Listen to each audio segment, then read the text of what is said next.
over technical glitches in WASC 2025 result. Okay, you apologize. What are you going to do to bring back the credibility of the exam? Are you going to ask students to retake that exam? Remember that this same WAEC exam, some guys took it late at night. Late, very, very late at night. It's not the same WAEC that I did. You know? And so now what is going to happen, what I suspect will happen, is that for you to go further, what I suspect will happen is that if you want to get a job, if you want to go to a higher institution or whatever, an additional examination will have to be done. And if care is not taken, our certificates will not be recognized in the world. I remember this country that I belonged to when I did my A-levels. I got admission to an American university, and I was exempted for 1 year. Instead of doing 4 years, they said I could do 3 because I had A-levels. I just wrote them a letter. I want you to close your eyes and remember that this was not the time of internet or whatever. I just wrote a formal letter that I have A-levels, attended the certificate, and as soon as the reply comes, said, fine. But the way we are going, very soon the Nigerian WAEC, whatever, will not be recognized. And that will be sad. Now, I found in another story concerning this WAEC that students now have to concentrate on NECO. That hopefully NECO would retain its credibility. The credibility of this year's WAEC result for me is now in doubt.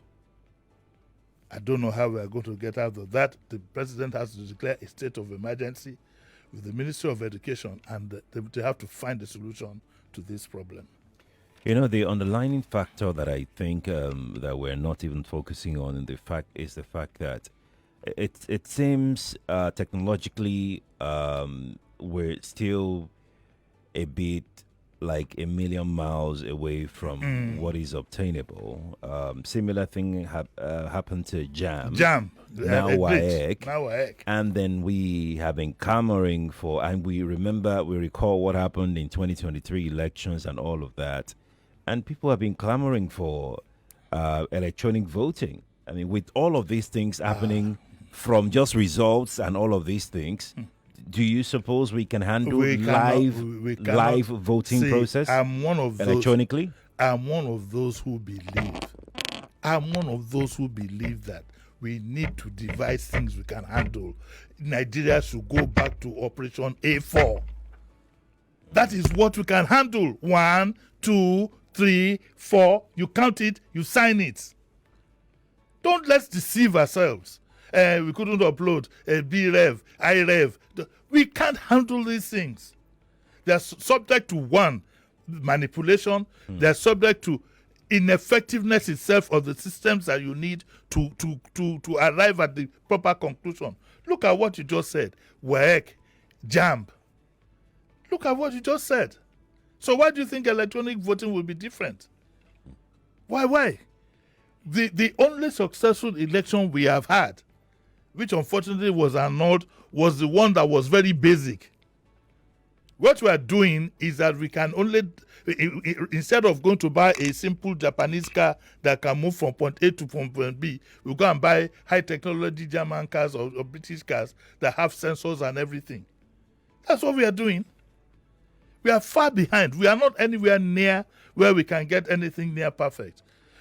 Don't let's deceive ourselves.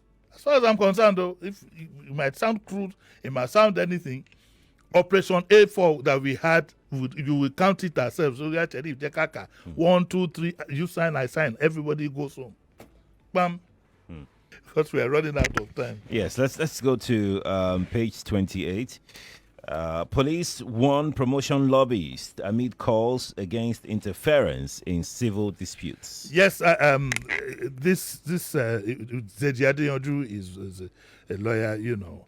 It's not so much who he is, but what he's saying, that the police have to warn their members to stop interfering in civil disputes. If you are owing your landlord or whatever, the landlord goes to reprise a petition against you. Police, the DPO will call you. That one will call you. Police are supposed to send people with their civil disputes, unless it becomes untoward. You send them away to go to their lawyers and go and settle it. Not that you now inviting somebody, oh yes, there's a petition written against you. Somebody said you are owing him 200,000. What is police matter in that? Mm-hmm. There is a very thin line now between what is civil and what is criminal. And I think we need the services of a lawyer to see. There's something I listened to Itwa Godalo yesterday. He interviewed Falano. And one thing that I found quite exciting is that Itwa, along with Falano, and I think I might join them, are trying to find a way by which we will be educating people monthly about what their rights are supposed to be. But I always tell you, there is what should be and that what is. As far as I'm concerned, in Nigeria, presently, you don't have any rights at all. You are at the mercy. If I should go and report that, I think that this shirt you are wearing is mine. Yes. Go to write it. That is yours. And it's good to send what is wrong? It's good to send it on a Friday. What Monday? They have been looking at this. This guy looks very much like mine. What is wrong with wearing your shirts now? There's nothing wrong, but I just want to be wicked. I write the petition on the Friday. Wow, Mugari the Monday. I'm a jadi. Oh, the jadi man. If you phone a commissioner, I will phone a DIG. If you phone, and I'll phone IG. I will phone a chairman of police commission. Nonsense. I'll phone SGF. I'll phone my cousin, chief of staff. Yeah, let's go. You don't know the president. I don't know the president.